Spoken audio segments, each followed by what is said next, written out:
This video is sponsored by LaserPecker.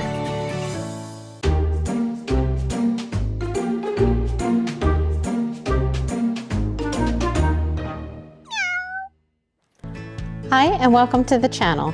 Today we're going to go over 3D coin embossing with your LaserPecker 5 to create your own lucky coin, and how you can give your coin a unique antique look. Okay, for today's video, you're going to need a USB thumb drive, a brass blank challenge coin, something to protect your base plate. I like to use an old slate coaster, a pair of disposable gloves, some fine steel wool to give it a light polish, and then if you want to give your coin just a little bit something extra like an antique look, you want to grab yourself a jar and some Jax Pewter Black, and we'll go over how to use this later on in today's video. So to follow along with today's project, if you've never used a USB stick with your LaserPecker before, make sure that you insert this into your machine first so it can create the proper file structure needed in order to do today's project. To begin, put your thumb drive into your laptop or computer. If you head on over to craftzone.laserpecker.net, you can find the file to follow along with today's project by going to the search icon and typing in Lucky Coin.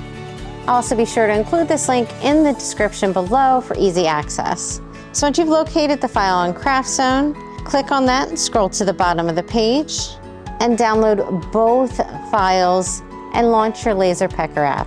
Once you've opened your LaserPecker app, I want you to pull the file from your downloads folder into the program to work with. So we're going to start with the back side of the coin first. Once it's loaded in, resize your image to 37.35 millimeters. Go to Align, Center, then come over here to the left-hand side of the screen for Effect, and you're going to want to select 3D Effect. And make sure that convex engraving is checked. If it is not, please check it now before moving on to the next step. Then navigate to the right-hand side of your screen, select a resolution of 2K, 1064 nanometer laser. Your laser frequency by default should be 26. If it's not, set it to 26. You're going to want a power of 25 and a depth of 25.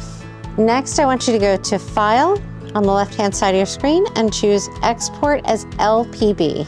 Okay, so that's going to take a couple of minutes to build the project for us. So while we wait for that to build our project, I just want to point out the purpose of doing this is to be able to move the project onto the USB drive. That's because although you can send this over Wi-Fi, this is going to cut your engraving time down. It takes much longer for the computer to continually send that information back and forth over Wi-Fi to the LaserPecker 5. So again, just using this USB stick is going to cut that engraving time down. All right, it looks like it's finished building our project file.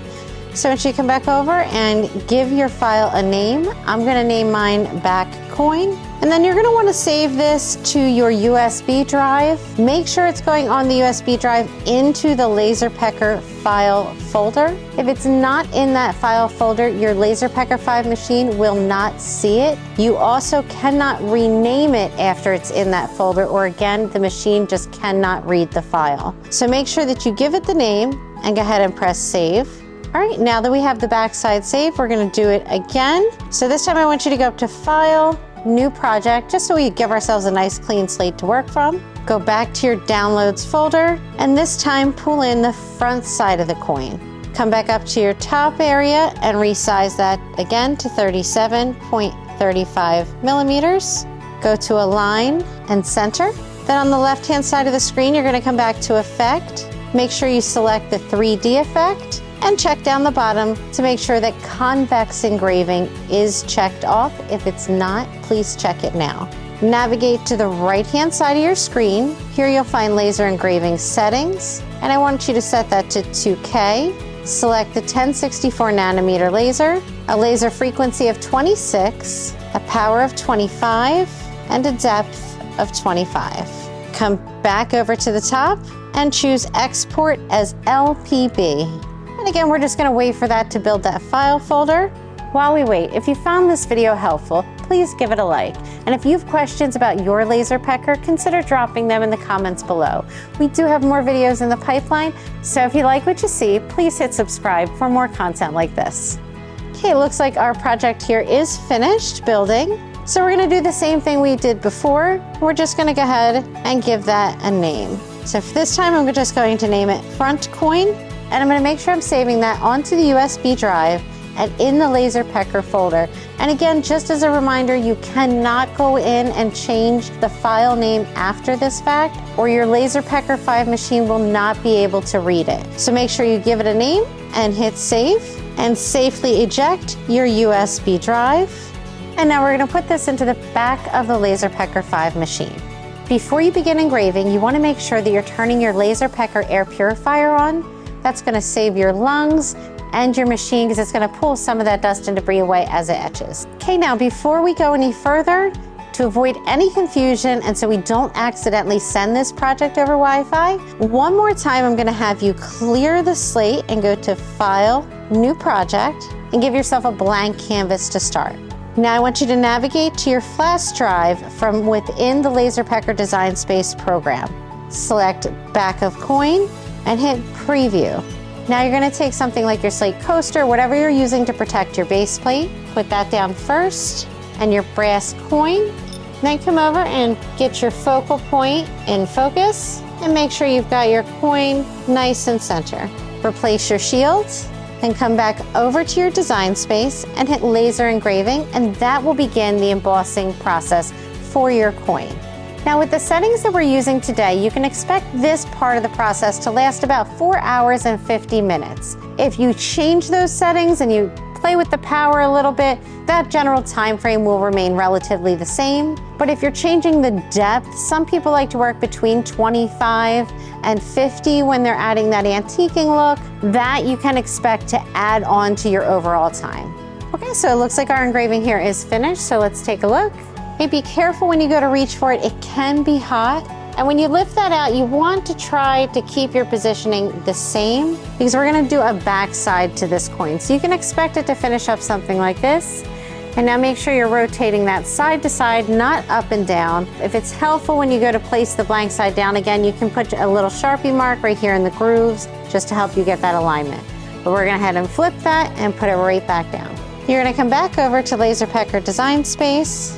This time you're gonna choose the front coin file, and again hit Preview. Line your coin up, replace your safety shield, and hit laser engraving. And this will begin etching the front side of your double-sided lucky coin. Alrighty, and it looks like the front side of our coin is finished. So we're gonna remove that safety shield. Awesome feature of LaserPecker, makes this so convenient. And just a reminder again, the coin can be hot to the touch, so make sure you've given it a chance to cool off before removing it. Okay, gently pull your coin out, and you can expect the etching to look something like this. Now we're gonna take this over to the sink, give it a good scrub with soap and water and this wire brush, just to get out any debris. We're gonna give it a brief shining with some steel wool, and then I'm gonna show you the difference antiquing can make to take this coin and give it an entirely different look.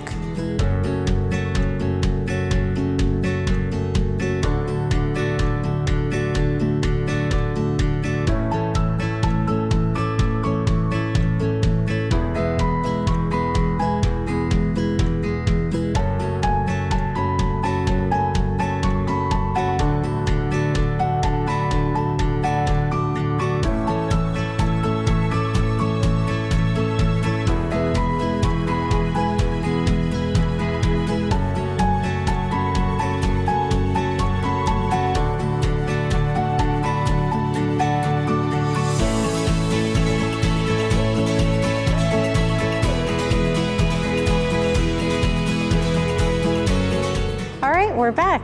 So this is what our lucky coin looks like after being cleaned with soap and water and just a little bit of steel wool.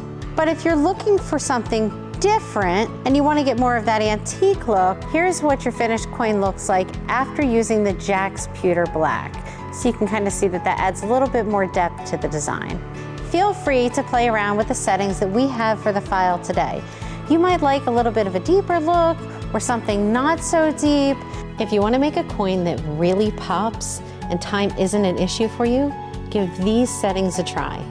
If you want to learn how to create a file like the one that you saw today, we'll be covering that in a future video. Be sure to subscribe to the Crafted Curiosity channel and hit that notification bell so that you are notified when new videos are posted.